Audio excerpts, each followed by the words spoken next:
You join me in the boot of a BMW estate car. Nothing unusual about that, you might be thinking. BMW's been building estates since 1987.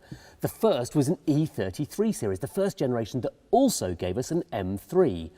But across those 35 years, those two elements, the estate and the M3, have always stayed separate. Until now. Welcome everybody to the BMW M3 Touring. Let's deal with the dull stuff now, shall we? The boot is obviously big enough to handle a me, or more accurately, 500 litres of clobber, which with the seats folded is 1500 litres. It's exactly the same size as a regular 3 Series Touring. It's got the same solutions as well, underfloor storage and these rather neat magnetic rails to hold your gear down tight. But the best news is that we barely have to go around the front of this car because all the news happens round the back. The good and the bad. That separate opening tailgate glass is really useful, but you cannot have a tow bar. So no high-speed caravan towing, and also the hassle that bikes are going to have to travel on the roof, not a tow bar rack. What? You don't care about that? Well, it's just as well I do then. But I care more about the looks and the driving. Check out these pumped arches. The stance is on point. The estate weighs about 25 kilos more than the saloon, and most of that isn't the bodywork up here, it's the extra strengthening put in underneath to make sure this is every bit as rigid as the saloon. And because the weight is at the back, the rear suspension has been given fractionally more support, slightly stiffer springs and dampers. This is all shaping up rather nicely. The puzzle is why it's taken BMW so long.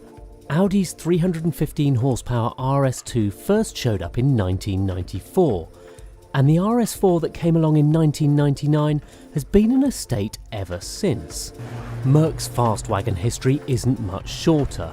In 1998, AMG did a wagon version of the C43 and has continued that through every generation.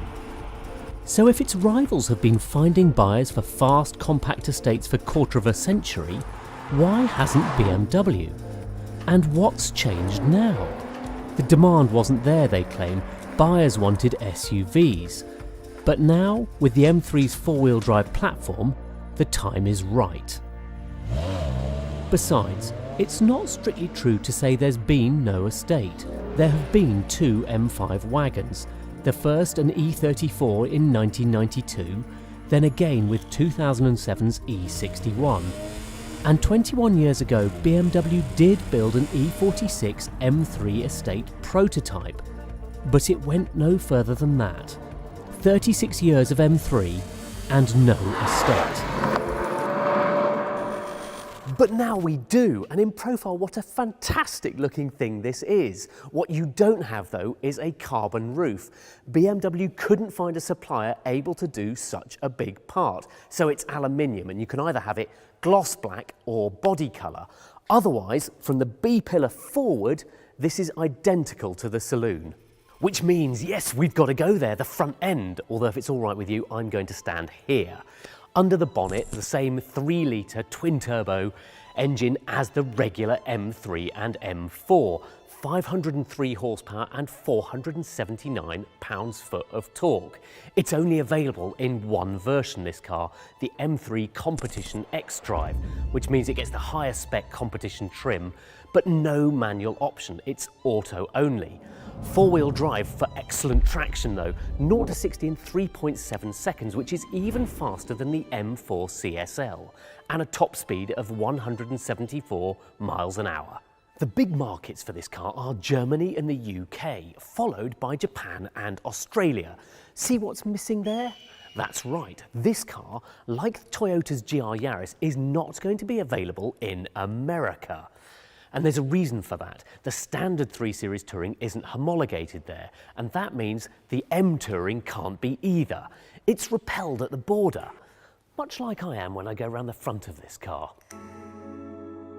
So let's retreat to somewhere safer. Marginally, the old red leather's a bit of a bold choice, but these are the same aggressive seats as the regular M3 with the old built-in codpiece, and the same newly upgraded infotainment system shared with the i4 and the iX.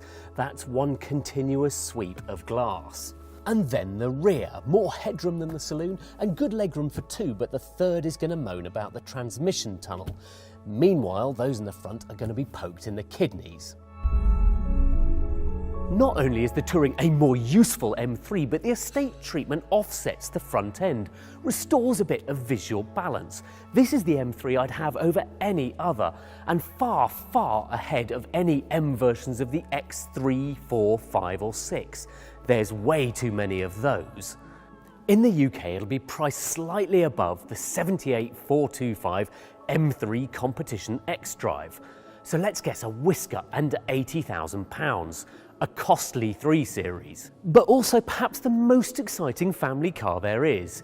Yes, it's a shame BMW didn't do this earlier, but I don't even need to drive it to know that I want one very badly indeed.